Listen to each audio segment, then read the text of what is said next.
উপসংহার লিখে সম্পর্ক বিচ্ছেদের ইঙ্গিত দিলেন আবু তোহা আদনান ভাই। আপনারা জানেন আবু তোহা আদনান, যিনি বাংলাদেশে বিভিন্ন সেমিনারগুলোতে বা মাহফিলগুলোতে যার দাওয়াত এই যুবকদের মাঝে ব্যাপকভাবে পরিচিত হয়েছে এবং তিনি যুবকদের মাঝে অনেক বেশি ফেমাস একজন স্কলার বলা যায় তাকে। সুতরাং এই আবু তোহা আদনান ভাই, তিনি দেখলাম তার স্ত্রীর বিষয়ে এই বিষয়গুলো যখন একটার পর একটা আসতেছিল, তিনি তার স্ত্রীর ব্যাপারে অবশেষে উপসংহার এই শিরোনামে একটা লেখা লিখলেন। এই জায়গায় তিনি বুঝাতে চাইলেন যে তিনি তার দ্বিতীয় স্ত্রীকে রেখে আরেকটা বিয়ে করার চিন্তা করেছিলেন তার মানসিক প্রশান্তির জন্য। হয়তো এই জায়গায় অনেক বেশি ঝামেলা হচ্ছিল, এর কারণে তার দ্বিতীয় স্ত্রী এই কাজগুলো করতেছে, একটার পর একটা তোহমত, জেনার অপবাদ, এই জিনিসগুলো তাকে দিচ্ছে। এটা আবু তোহা আদনান ভাইয়ের দাবি আর কি এরকমটা।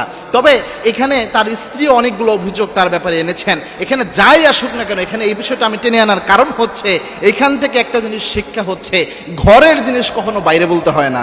একজন হাজবেন্ড যত খারাপ যাই করুক না কেন, যদি আপনার উপর এমন কোনো জুলুম না করে যে জুলুম আপনি আর নিজের মধ্যে রেখে এটার ফয়সালা করতে পারতেছেন না, তখন আপনি পরিবারের মাধ্যমে পারিবারিকভাবে বৈঠক করে এটা আপনি সমাধান করার চেষ্টা করবেন। এটা না হলে মিনিমাম মুরব্বীদের ডেকে এলাকা ভিত্তিক যত গোপন রাখা যায়, কিন্তু এটা আপনি ফেসবুকে একটা স্ট্যাটাস দিয়ে গোটা দেশবাসীকে জানিয়ে দিলেন, পারলে অনেক সময় মিথ্যা তহমতের আশ্রয় নিলেন, এটা কখনো ভালো বৈশিষ্ট্য হতে পারে না।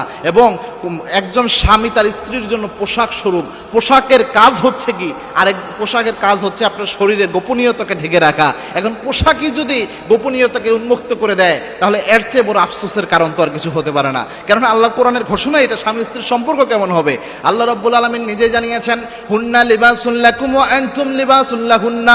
স্বামীরা হবে স্ত্রীদের পোশাকের মতো, স্ত্রীরা হবে স্বামীদের পোশাকের মতো। আবার আল্লাহর হাবিব সাল্লাল্লাহু আলাইহি ওয়াসাল্লাম স্ত্রীদের সাথে যদি সামান্য মনোমালিন্য হতো, স্ত্রীরা যদি সামান্য মন খারাপ আল্লাহর হাবিবের উপর করতেন, আল্লাহর হাবিব সাল্লাল্লাহু আলাইহি ওয়াসাল্লাম গোপনে পার্সোনালি তাদের মনের রাগ ভাঙাতেন। সুবহানাল্লাহ।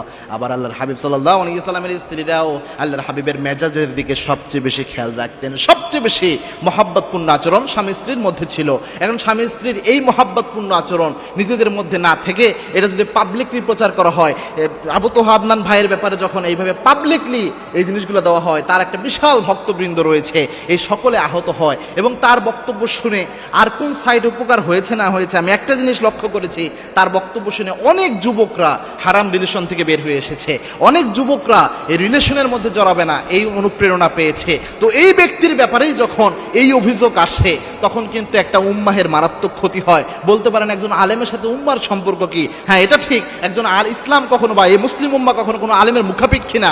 তবুও যখন একজন মানুষকে এই উম্মার অনেক একটা জেনারেশনের একটা গ্রুপ যখন তাকে মাথার মুকুট হিসেবে বানিয়ে ফেলে, এই সময় যদি কেউ এটাকে নিয়ে খারাপভাবে জিনিসটা চলে যায় এবং ওই ব্যক্তিকে যদি প্রশ্নবিদ্ধ করা হয়, তখন একটা না একটা ক্ষতি হয়। আর এটা তো সিস্টেমও এটা না যে আপনি পাবলিকলি এটা জানাবেন। সুতরাং এই জিনিসটা একদম পুরোপুরি ভুল হয়েছে এবং আমাদের উচিত ছিল, এক্ষেত্রে উচিত ছিল জিনিসটাকে গোপনে সংশোধন করার চেষ্টা করা।